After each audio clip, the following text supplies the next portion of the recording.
Hello everyone, welcome to Mathics. I hope you all are doing well and will be fine. Today we are going to start our new session of straight line of motion. It's a 11th topic of physics. It will help us in boards and JEE also. हम इसमें क्या करेंगे, straight line of motion का second part पढ़ेंगे, second lecture पढ़ेंगे, जिसमें जो kinematics में आता है, हमने काइनामेटिक्स में प्रोजेक्टाइल मोशन पढ़ लिया, रिलेटिव मोशन पढ़ लिया और स्ट्रेट लाइन मोशन पढ़ेंगे आज हम।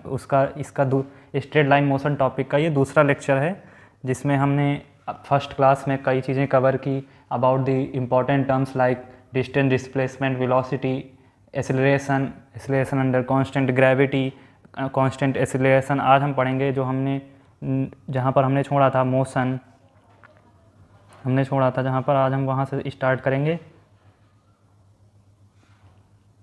Motion under gravity, motion under gravity, motion under gravity से आज हम पढ़ना स्टार्ट करेंगे। Motion under gravity, motion under gravity is same as motion under constant acceleration.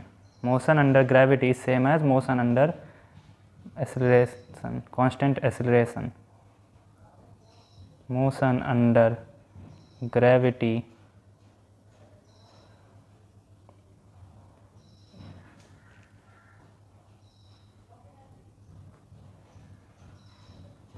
Motion under constant acceleration.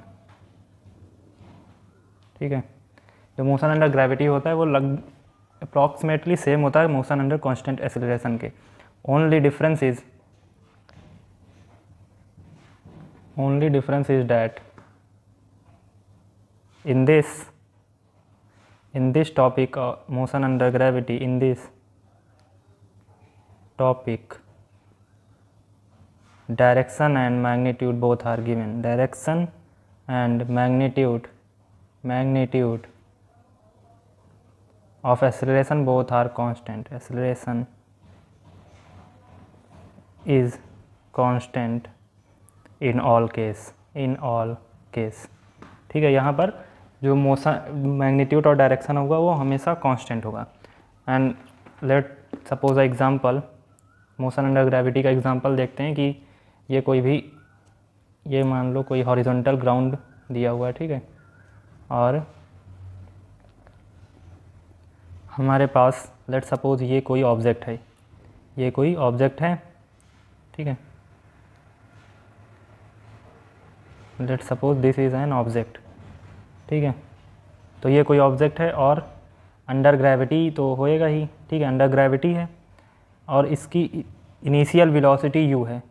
And initial velocity u से फेंका गया तो कुछ ऊपर जाएगा, ये अंडर ग्रेविटी जाएगा, ग्रेविटी के अगेंस्ट जाएगा तो डी एक्सेलरेट करेगा मतलब रिटार्ड करेगा, ये रिटार्ड करेगा तो यहाँ पर रिटार्डेशन आएगा, ठीक है, रिटार्डेशन आएगा तो इसकी स्पीड जो होगी वो धीरे धीरे करके कम होती जाएगी और एक टाइम पे पहुँच के वो क्या हो जाएगी, जीरो हो जाएगी। एक टाइम पे वो जीरो हो जाएगी, मतलब लेट सपोज यहाँ पहुँची और यहाँ पर इसकी वेलोसिटी जो हो गई वो वेलोसिटी इसकी क्या हो गई, जीरो हो गई, ठीक है। At t, let suppose at t equals to t nought पे इसकी वेलोसिटी जाके जीरो हो गई because this motion is performing under gravity, ठीक है, और अपोजिट है तो डी एक्सेलरेट करेगा, रिटार्ड करेगा।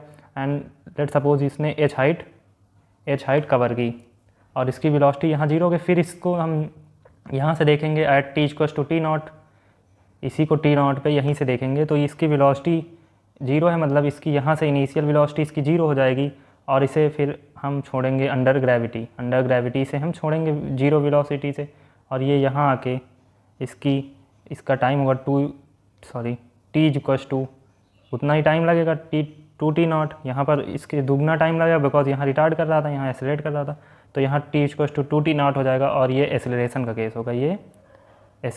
केस होगा, बिकॉज ग्रेविटी जो यहाँ होगी वो हेल्प करेगी वेलोसिटी के डायरेक्शन में होगी। हमने क्या पढ़ा था, if acceleration and velocity are in same direction then body will accelerate.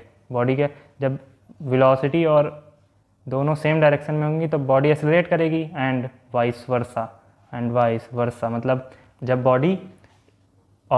Acceleration और वेलोसिटी दोनों अपोजिट डायरेक्शन में होंगे देन बॉडी डी एक्सेलरेट करेगी मतलब रिटार्ड करेगी, ठीक है। एंड लेट यहाँ से हम देखते हैं equation of motions, equation of acceleration, equation of motion हम किस तरह अप्लाई करेंगे, equation for acceleration, equation of motion हम किस तरह अप्लाई करेंगे, एक्सेलरेशन के लिए किस तरह अप्लाई करेंगे। तो फर्स्ट इक्वेशन हो जाएगी v equals to u plus under gravity होगा, मोशन अंडर ग्रेविटी ये होगा तो g t, v equals to u plus g t. Second one is h equals to u t plus half of g t का square and third one is v square equals to u square plus 2gh। ये हो जाएंगे हमारी equation for acceleration. And second one is equation for retardation, equation for retardation. तो first one हो जाएगी v is equals to u और retardation है तो माइनस का एक्सेलरेशन आएगा तो माइनस जी टी एंड इसी तरह h is equals to u t minus half of g t का square and third one is v square is equals to u square minus 2gh। इसी तरह हम ये use these equations for retardation, ये हम retardation के लिए use करेंगे और ये तीनों इक्वेशन हम मोशन अंडर ग्रेविटी में यूज़ करेंगे एक्सेलरेशन के केस में। जब एक्सेलरेट करेगी बॉडी तो हम ये तीनों इक्वेशन यूज़ करेंगे, जब रिटार्ड करेगी तो ये तीनों केस यूज़ करेंगे। अब लेट सपोज ये कोई क्वेश्चन इसी तरह का हमें कोई क्वेश्चन दिया हुआ है, इसी तरह का हमें कोई क्वेश्चन दिया हुआ है तो हमें उसका टाइम निकालना है। यहाँ पर हमें टाइम फाइंड आउट करना है, टाइम कितना लगेगा एंड हमें h ये जो हाइट है h ये फाइंड करनी है, h इक्वल्स टू ये फाइंड करनी है, ठीक है। तो हम यहाँ से देखते हैं सॉल्यूशन इसका। तो हमें पता है v equals to u plus 80 होता है, ठीक है। और हमें ये भी पता है यहाँ पर इनिशियली इसकी वेलोसिटी कितनी है, 0 है। इसकी फाइनल वेलोसिटी यहाँ जाके t equals to t nought पे 0 हो जाएगी। तो हमें टाइम निकालने के लिए इसे हम 0 कर देते हैं तो ये 0 इज इक्वल्स टू यू हमें पता है इनिशियल दिया हुआ minus g t naught, under gravity है, एक्सेलरेशन रिटार्ड कर रहा है तो t naught equals to u by g. ये हमारा एक रिज़ल्ट बन जाता है। अगर इस तरह का कोई क्वेश्चन आता है अंडर ग्रेविटी देन हमारा ये रिज़ल्ट बन जाता है for time. And let's move further. जब टाइम ऑफ फ्लाइट की बात करेंगे मतलब पूरी जर्नी में इधर से ऊपर से जाके यहाँ जाएगा, यहाँ वेलोसिटी 0 करेगा, फिर यहाँ से नीचे अंडर ग्रेविटी आएगा, यहाँ पर जाके मतलब इस पूरे पीरियड में कितना टाइम लगा। Time of flight equals to 2t naught which is also equals to 2u by g. एक ये भी हमारा रिज़ल्ट हो जाता है, ठीक है। आगे बढ़ते हैं। अब h निकालने के लिए हम लगाएंगे v square equals to u square minus 2as। तो हमें v पता है कितना है, v 0 है तो 0 का square is equals to u का स्क्वायर माइनस 2as। तो हमारा s आ जाएगा s is equals to u square upon 2 का g, 2 by u square upon 2g। तो ये हमारा हो जाएगा s मतलब h is equal to height जो आ जाएगी u square by 2g। This is the result for finding the height, result ये हमारा रिज़ल्ट हो जाएगा, ठीक है। आगे बढ़ते हैं। अब लेट्स मूव फर्दर। क्वेश्चन करते हैं यहाँ पर एक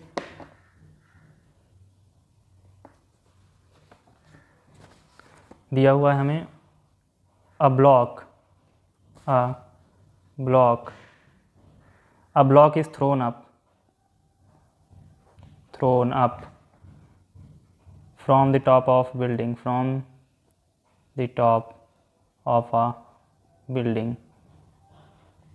from the top of a building of height 25 meter with initial velocity of 20 meter per second. Find time after which it will hit the ground। हमें क्या दिया हुआ है, एक a block is throne up from a top of building. ये let's suppose एक ये building है ऑफ हाइट 25 मीटर। ये एक बिल्डिंग है जिसकी हाइट 25 मीटर है, ठीक है। और यहाँ पर कोई भी ऑब्जेक्ट इसने क्या किया, कोई भी ऑब्जेक्ट इसने 20 मीटर पर सेकेंड की स्पीड से थ्रो किया। इनिशियल वेलोसिटी इसको दी 20 मीटर पर सेकेंड, अंडर ग्रेविटी परफॉर्म करेगा, ठीक है। तो ये इसमें क्या होगा कि ये पहले क्या करेगा, ये ऑब्जेक्ट पहले ऊपर जाएगा, थोड़ा अंडर ग्रेविटी ऊपर जाएगा, बट इसकी अंडर ग्रेविटी जाएगा, अपोजिट है वेलोसिटी एंड एक्सेलरेशन, तो क्या होगा, रिटार्ड करेगा। तो ये कुछ देर बाद जाके यहाँ पर लेट सपोज 0 हो जाएगी इसकी वेलोसिटी, यहाँ पर इसकी वेलोसिटी हो जाएगी 0। फिर ये यहीं से अंडर ग्रेविटी नीचे फॉल करना शुरू करेगा, फिर यहाँ पर ये आके कहीं ये नीचे ज़मीन में गिरेगा। तो इसका बताना है हमें दिस होल जर्नी, यहाँ से यहाँ तक का टाइम क्या लगेगा, मतलब इस पूरी होल जर्नी में टाइम क्या लगेगा। तो मैं फिगर अलग बनाता हूँ थोड़ा बड़ा करके, तो आपको समझ आए, जिससे क्वेश्चन ना मिट जाए, ठीक है। मैं फिगर बड़ा करके बनाता हूँ थोड़ा। लेट सपोज ये हमारी कोई बिल्डिंग है 25 मीटर एबव, ये बिल्डिंग दी हुई है, and this initial velocity u is equal to 20 metre पर second and this is time t is equal to 0। Then ये ऊपर जाएगा, यहाँ तक गया, और इसकी वेलोसिटी यहाँ let suppose v is equal to 0 हो गई at time t is equal to t। इतना टाइम में ये 0 हो गया, यहाँ से यहाँ तक के टाइम में 0 हो गया एट हाइट h। ये हाइट हमें फाइंड करनी पड़ेगी। और यहाँ से फिर इसने 0 वेलोसिटी इसके पास थी, बट अंडर ग्रेविटी था, फिर नीचे को गिरेगा, नीचे फॉल करेगा, और acceleration and velocity both are in same direction. तो एक्सेलरेट यहाँ करेगा, यहाँ रिटार्ड कर रहा था, तो एक्सेलरेट करेगा तो ये नीचे आएगा, इसकी वेलोसिटी बढ़ती जाएगी, और यहाँ ये ग्राउंड को आके हिट करेगा फिर से। देन दिस इज़, और हमें फाइंड क्या करना है, हमें फाइंड करना है इन दोनों के बीच का टाइम, इन दोनों के बीच का टाइम कि ये यहाँ से जाके यहाँ आने में कितना टाइम लगाएगा। दिस टाइम हमें फाइंड करना है, ये टाइम हमें फाइंड करना है, ठीक है। और ये t1 हो जाएगा, इसे t1 मान लेते हैं, ये टाइम t1 मान लेते हैं, और ये टाइम इस जर्नी का टाइम t2 हो जाएगा, ठीक है। तो हमें यहाँ पर आ जाएगा t is equal to t1 plus t2, जो कि हमें निकालना भी है, और यहाँ इसकी वेलोसिटी क्या होगी, ठीक है। तो हम शुरू करते हैं सॉल्यूशन करना। ये हमारा कुछ क्वेश्चन दिया हुआ है, तो हमें पता है कि अंडर ग्रेविटी जाएगा, तो अंडर ग्रेविटी जी की वैल्यू क्या होगी, जी इक्वल टू 10 मीटर पर सेकेंड, ठीक है। तो 20 की स्पीड है, तो ये 20 की स्पीड है, तो 20 की स्पीड ये जाएगा 2 सेकेंड में, यहाँ t equal to t1 2 second में ये कंप्लीट 0 हो जाएगा। 2 सेकेंड बाद इसकी वेलोसिटी 0 हो जाएगी ऊपर जाने के बाद। तो हमारा t1 क्या आ जाएगा, t1 इक्वल टू डायरेक्ट निकाल सकते हैं 2 सेकेंड, या फिर हम उससे निकाल लें, इक्वेशन लगा के निकाल लें, t1 इक्वल टू 2 सेकेंड आ जाएगी। नॉर्मली हम जान सकते हैं कि 20 मीटर पर सेकेंड है, 2 सेकेंड में 0 हो जाएगी under gravity. And v square is equal to u square, h निकालने के लिए क्या करेंगे, v square equal to u square plus 2as। तो v स्क्वायर क्या है, 0 है, तो 0 का स्क्वायर प्लस 20 का square, sorry is equal to 20 का स्क्वायर प्लस 2gh, ठीक है। तो h आ जाएगा 20 का square upon 20 which is equal to 20 metre. h आ जाएगा हमारी, मतलब ये हाइट आ जाएगी 20 मीटर, मतलब ये 20 मीटर ऊपर चढ़ेगा। पहले 25 मीटर पे था, ये 20 मीटर और ऊपर जाएगा, तो ये टोटल हाइट हो जाएगी 45 मीटर। ये टोटल हाइट 45 मीटर इसे कवर करनी पड़ेगी, मतलब ये 45 मीटर यहाँ से यहाँ तक आएगा, ठीक है। दोबारा में ऊपर से नीचे अंडर ग्रेविटी 45 मीटर ये ट्रैवल करेगा। तो total height is equal to 20 metre plus 45 metre, ठीक है। एच मैक्स क्या आ जाएगी, 45 मीटर आ जाएगी, सॉरी 25 मीटर, ये 45 मीटर आ जाएगी एच मैक्स। एंड फिर यहाँ लगाएंगे s equal to u t plus half of a t square, and this is 45 is equal to u 0 plus t 0 हो जाएगा इंटू हाफ जी t2 का स्क्वायर, t2 हम यहाँ से निकाल लेंगे, तो ये आ जाएगा 45 इज इक्वल टू 5 t2 का स्क्वायर, एंड दिस t2 square is equal to 9। तो हमारा t2 आ जाएगा, t2 is equal to 3 second. t2 आ गया 3 सेकेंड, मतलब इस जर्नी में टाइम लगेगा इक्वल टू 9 सेकेंड, ठीक है। तो t2 आ गया 9 सेकेंड, तो टोटल टाइम क्या आ जाएगा, हमें टोटल टाइम निकालना, तो total time of total time is equals to time of flight is equals to 2 second plus 3 second is equals to 5 second answer. And we find this solution by other method. Other method क्या होगा? Other method for the same question, ये ऊपर जो question है अभी हमने किया, इसे हम दूसरे मेथड से देखते हैं। हमें ये नहीं पता है कि किधर जाएगा, मतलब हम इसे जज नहीं कर पा रहे हैं। तो ये हमारा कोई भी पार्टिकल दिया हुआ है ग्राउंड से और इसकी वेलोसिटी u दी हुई है इनिशियल, और लेट सपोज ये यहाँ जाके यहाँ गिरेगा और इसकी वेलोसिटी ये हमारी फाइनल हो गई, ठीक है, फाइनल वेलोसिटी हो गई। तो हम यहाँ सीधे इक्वेशन ऑफ मोशन लगाते हैं, s is to u t plus half of a t square. तो ये हो जाएगा s हमारा है 25 minus j cap is equal to, direction को लेकर करेंगे तो आगे रुको दूसरे पेज में करते हैं। तो s is equal to u t plus half of a t का स्क्वायर। तो ये हमारा हो जाएगा 25 i cap minus i cap is equal to 2 plus of j cap, और ये हो जाएगा half of j cap plus into t square. ठीक है, हमें डायरेक्शन नहीं पता किधर जाएगा किधर नहीं जाएगा, तो हम डायरेक्शन को कंसीडर करके करते हैं। तो ये हमें पता चल जाएगा 20 minus 25 is equal to 20t minus half of g t का स्क्वायर। तो ये हमारा आ जाएगा माइनस का 25 is equal to 20 minus 5t square. तो ये हो जाएगा हमारा 25t स्क्वायर, ठीक है।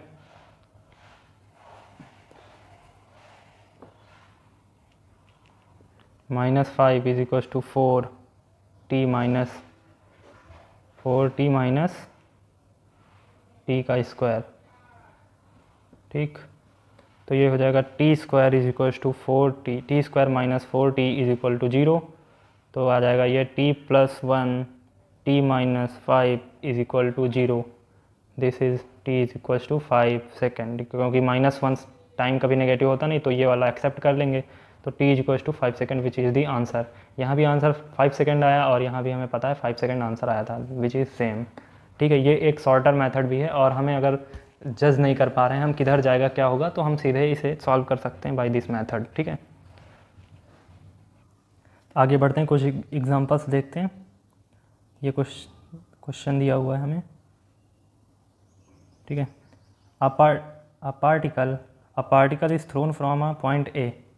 कोई एक पार्टिकल है जो ए पॉइंट से फेंका जा रहा है, मतलब let suppose this is particle a is thrown from a point a if time elapsed from motion c to c during rises from c. मतलब ये कोई पार्टिकल ये दिया हुआ है हमें, और बी और ये सी दिया हुआ है, ठीक है। If the time elapsed for the motion c to c, c मतलब सी टू सी मतलब यहाँ से जब जाएगा तो इसके यहाँ आने में टाइम क्या लगेगा, तो दिया हुआ है हमें आगे from c to top and during fall from the top to c. यही मतलब यहाँ से आके यहाँ इज़ 4 सेकेंड, ये हो जाएगा हमारा 4 सेकेंड, मतलब यहाँ से यहाँ का मोशन हो जाएगा 4 सेकेंड, टाइम लगेगा 4 second. Then the velocity of point b, velocity of point b बताना, मतलब ये जब इधर से फॉल करेगा इधर को आके, तो यहाँ जो वेलोसिटी होगी बी के करस्पॉन्डिंग में वो क्या होगी, हमें वेलोसिटी यहाँ की बतानी है। Then the velocity of point b, b is below g metre to c, b जो है जी मीटर मतलब equal to 10 metre g value के बराबर बिलो है, ठीक है। तो यहाँ से शुरू होता है ये, और ये कुछ बी पॉइंट है यहाँ पर, और आगे और जाएगा तो यहाँ सी पॉइंट है, ये सी पॉइंट है, ठीक है। और ऊपर जाने के बाद, थोड़ा ऊपर जाने के बाद ये अंडर ग्रेविटी जाएगा, तो यहाँ पर वेलोसिटी इसकी 0 हो जाएगी, ठीक है। और ये फिर यहीं से फॉल करना शुरू करेगा, ये वेलोसिटी यहाँ से फिर initial velocity 0 and under gravity, तो ये यहाँ आएगा, ये सी के करस्पॉन्डिंग में आएगा, उसके बाद आगे बढ़ेगा तो ये बी के करस्पॉन्डिंग में, उसके बाद ये आके यहीं से ये टकराएगा वी ए वेलोसिटी से। Let suppose V A velocity से यहाँ होगी वी बी वेलोसिटी जो कि हमें फाइंड करनी है, एंड ये होगी v c is equal to, हम इसे फाइंड निकाल लेंगे, वी सी निकाल लेंगे, यहाँ तो हमें पता ही है यहाँ से शुरू करेगा तो, ठीक है। और ये होगा 2 सेकेंड, ये आधा टाइम हो जाएगा, और आधा टाइम ये हो जाएगा 2 सेकेंड, ठीक है, आधा टाइम ये हो जाएगा। तो सॉल्व करते हैं इसे हम। पहले हम निकालते हैं from d to c, from let suppose this is d, from d to c लगाते हैं, डी टू सी, तो ये आ जाएगा v is equal to u plus a t, v equal to u plus a t लगाएंगे equation of motion, तो ये आ जाएगा v c is equal to zero, यहाँ बिकॉज यहाँ जीरो है, v is equal to zero है, तो जीरो इज प्लस ए क्या है जी, जी इंटू टू, तो ये हमारा वी सी आ जाएगा, v c is equal to 20 metre पर सेकेंड, 20 मीटर पर सेकेंड, मतलब ये हमारी वेलोसिटी आ जाएगी v c is equal to 20 metre पर सेकेंड, सॉरी 20 मीटर पर सेकेंड हमारी वेलोसिटी वी सी पॉइंट की वेलोसिटी आ जाएगी। फिर सी टू बी देखते हैं, सी टू बी क्या होगा, सी टू बी हमें यहाँ की वेलोसिटी पता है, यहाँ निकालनी है, मतलब इनिशियल पता है, फाइनल निकालनी है, तो लगाएंगे v b square is equal to v c का स्क्वायर प्लस 2gh, ठीक है 2gh, तो ये हो जाएगा वी बी का स्क्वायर इज इक्वल टू 20 का स्क्वायर, वी सी क्या दिया हुआ 20 का square plus 2g into H क्या है, एच दिया हुआ है हमारे पास, एच जो हो जाएगा वो एच आ जाएगा 10, क्योंकि ये दिया हुआ था g metre below the ground, तो 10 मीटर आ जाएगा एच, ठीक है। तो v b is equal to v b square is equal to 600, तो v b is equal to root 600 which is also equal to 10 root 6, और इसे लिख सकते हैं जी रूट 10 मीटर पर सेकेंड, जी रूट 10 मीटर पर second, and this is the answer. तो option में देखते हैं जी रूट क्या दिया हुआ है, कोई दिया हुआ है जी के फॉर्म में दिया हुआ है, तो आ जाएगा जी रूट 10, वेट अ मिनट, शायद इसमें ऑप्शन गलत दिया हुआ है, जी रूट 10 वाला नहीं दिया हुआ, यहाँ पर एक रूट 10 का होगा, यहाँ पर आंसर आएगा जी रूट 10, ये ऑप्शन में कोई गड़बड़ी दी हुई है, जी रूट 10, ठीक है, and this is the answer. Next question की तरफ बढ़ते हैं। A body is thrown vertically upward with velocity v, एक बॉडी है जो v वेलोसिटी से अपवर्ड को थ्रो की जा रही है, and after some time it turns back to its initial point, the average velocity and the average speed of the total time of the flight are। हमें इस क्वेश्चन में बताना है कि एक बॉडी है, let's suppose this is a body, और ये थ्रो की जा रही है विद वेलोसिटी v, ठीक है, तो ये कुछ ऊपर जाके अंडर ग्रेविटी ये क्या करेगा, वही सेम केस यहाँ जाके लेट सपोज ये इसकी वेलोसिटी जो है ज़ीरो हो गई, यहाँ वेलोसिटी से वी दी गई थी, वी दी है ना, हाँ वी दी गई थी, ठीक है, यहाँ जाके ये ज़ीरो हो जाएगी एट टाइम t0 सेकेंड, ठीक है। उसके बाद फिर ये यहीं से v इक्वल टू 0 से अंडर ग्रेविटी आएगा और कुछ t0 सेकेंड लगे आएगा, एच हाइट कवर करेगा और यहाँ आके 0 हो जाएगा, ठीक है, यहाँ आके भी वेलोसिटी से टकराएगा। तो हमें बताना है इस पूरी जर्नी के उसमें हमारी एवरेज वेलोसिटी कितनी रहेगी और एवरेज टाइम कितना रहेगा। तो ये दोनों पॉइंट्स तो सेम है, ये अलग मैंने फिगर इसलिए बनाया बिकॉज समझाते बने ये अंडर ग्रेविटी एक्सेलरेट करेगा, तो ये दोनों तो सेम है। तो एवरेज वेलोसिटी क्या होती है, एवरेज वेलोसिटी होती है total displacement upon total time, ठीक है, total displacement upon total time होता है। तो डिस्प्लेसमेंट तो यहीं जाएगी, ऊपर जाएगी, फिर यहीं गिर जाएगी, तो डिस्प्लेसमेंट तो 0 आ जाएगा। तो average velocity is equal to 0। हमें पता है एवरेज वेलोसिटी क्या आ जाएगी 0, एंड एवरेज स्पीड क्या होगी, average speed is equal to total distance upon total time. और हमें पता है यहाँ पर इसने डिस्टेंस तो कवर की, इतना पहले ये एच हाइट गया और ये एच हाइट आया, तो 2h अपॉन और t0 इसमें टाइम लगाएगा, t0 इसमें लगाएगा, तो 2t0, 2h अपॉन 2t0, तो ये हो जाएगा h/t0, ठीक है, h/t0, तो ये h/t0 आ जाएगा। और यहाँ पर हम इक्वेशन ऑफ मोशन लगाएंगे, s equal to ut plus half of at का स्क्वायर, और u 0 है, तो ये आ जाएगा h is equal to 0 plus half of h निकाल लेंगे t0 का स्क्वायर, तो ये आ जाएगा v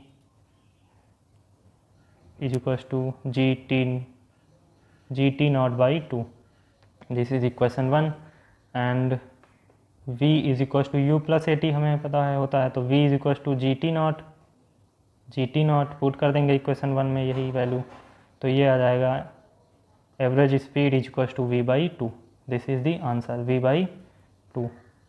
तो ये आ जाएगा v/2 एंड 0 एंड v/2, ये बी पार्ट इसका आंसर हो जाएगा। B part is the answer, b part answer आ जाएगा इसका। ठीक है, let's move further to the next question. A particle is projected vertically upward, a particle is projected vertically upward such that it attain a maximum height of h। एक particle है जो vertically upward फेंका जा रहा है और उसने h height attain कर ली। ठीक है, सॉरी एक minute.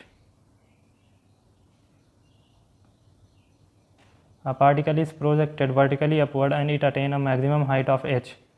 If the particle covers the first 1/3 of the total distance in time t, then it will cover to second 1/3 of the total distance in time। हमें बताना है पहली 1/3 हाइट उसने capital T time में cover कर ली, तो हमें बताना है सेकेंड 1/3 डिस्टेंस वो कितने टाइम में कवर करेगा। तो हम फिगर बना लेते हैं पहले। ये एक कोई ग्राउंड है और यहाँ से पार्टिकल ए जो है उसने शुरू किया। ठीक है, तो ये इनिशियल वेलोसिटी से u दी गई और ये लेट सपोज यहाँ b पे पहुँचा, दिस इज़ 1/3 2h/3 हाइट हो जाएगी एंड ये पूरी h हाइट हो जाएगी और यहाँ आके कुछ इसकी वेलोसिटी 0 हो गई। ठीक है, एंड दिस इज ये हाफ और ये अंडर ग्रेविटी परफॉर्म हो रहा है। ठीक है, फिर ये यहीं से आएगा और यहाँ कुछ आएगा b पे और नीचे आके a पे u वेलोसिटी से टकराएगा और ये टाइम जो होगा ये t second, capital T second होगा बिकॉज ये 1/3 ऑफ है और ये जो होगा ये h/3 हाइट होगी इधर की, h/3 इधर की होगी and this time is small t second under gravity. ठीक है, तो हम इसके बारे में क्या करेंगे, क्वेश्चन करते हैं।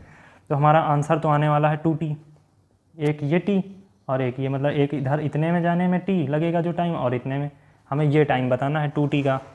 तो सॉल्यूशन जो होगा 2t हमें बताना है, तो आंसर हमारा आना चाहिए 2t, हमारा आंसर आना चाहिए 2t। और हमें ये भी पता है कि ये पूरा t0 है, ये पूरा t0 है and this is capital T।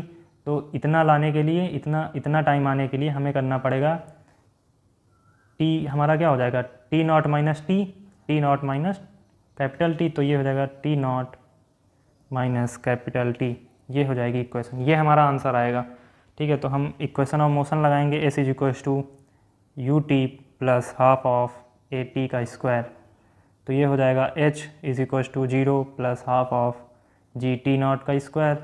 ठीक है, तो t0 is equals to root of 2h/g, t0 आ जाएगा 2h/g, put this t0 in equation 1 में पुट कर देंगे, तो ये हमारा t0 क्या आ जाएगा, मतलब आंसर हमारा आ जाएगा 2 times t0 root of 2h/g minus का t and this is the answer.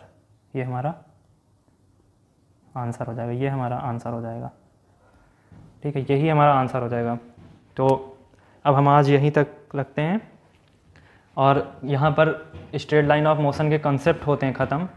हमने कई क्वेश्चंस देख लिए जिससे हमारे कंसेप्ट्स बिल्ड हुए और हम इसमें अगली क्लास में इसके क्वेश्चंस जितने होंगे, न्यूमेरिकल्स जितने होंगे वो हम करेंगे और प्रैक्टिस करेंगे। अगला सेशन प्रॉब्लम सॉल्विंग सेशन होने वाला है, प्रॉब्लम सॉल्विंग सेशन होने वाला है जो कि हमारा परसों होगा, प्रॉब्लम सॉल्विंग सेशन जो कि परसों होगा because as you know that कि हमारी क्लासेस अल्टरनेट चलती हैं और हम इसमें अगले क्लास में प्रॉब्लम सॉल्व करेंगे कई सारे, जिससे हमारे कंसेप्ट और ज़्यादा बिल्ड होंगे। और फिर उसके बाद हमारा आएगा काइनामेटिक्स में पार्ट ग्राफ का, तो वो भी कवर करेंगे। और उससे पहले कि हम थोड़ा काइनामेटिक्स ग्राफ पढ़ें, उससे पहले हम क्या करेंगे कि डिफरेंशिएशन इंटीग्रेशन के बेसिक्स पढ़ लेंगे बिकॉज कई लोगों को 11th में ये दिक्कतें आती हैं बिकॉज डिफरेंशिएशन इंटीग्रेशन हमें पढ़ाया जाता है 12th में बट हमें इसमें यूज़ पड़ता है, तो हम इसमें थोड़ा डिफरेंशिएशन इंटीग्रेशन के बारे में पढ़ेंगे। उसके बाद काइनामेटिक्स ग्राफ पढ़ेंगे, एक लेक्चर में डिफरेंशिएशन इंटीग्रेशन हो जाएगा, मतलब परसों हमारा सब प्रॉब्लम सॉल्विंग हो जाएगा, उसके बाद वाली क्लास में हमारा डिफरेंशिएशन इंटीग्रेशन हो जाएगा, उसके बाद हम काइनामेटिक्स ग्राफ शुरू करेंगे। और आपको इस लेक्चर्स के हमेशा लिंक्स जो होते हैं नोट्स इसके हमेशा आपको ये इसी तरह के नोट्स बिल्कुल PDF फॉर्म में डिस्क्रिप्शन में लिंक दी होगी, उसमें आपको मिल जाएंगे। और इसी तरह बने रहिए और पढ़ते रहिए मैथिक्स के साथ, और अपना प्यार देते रहिए। Bye bye, take care.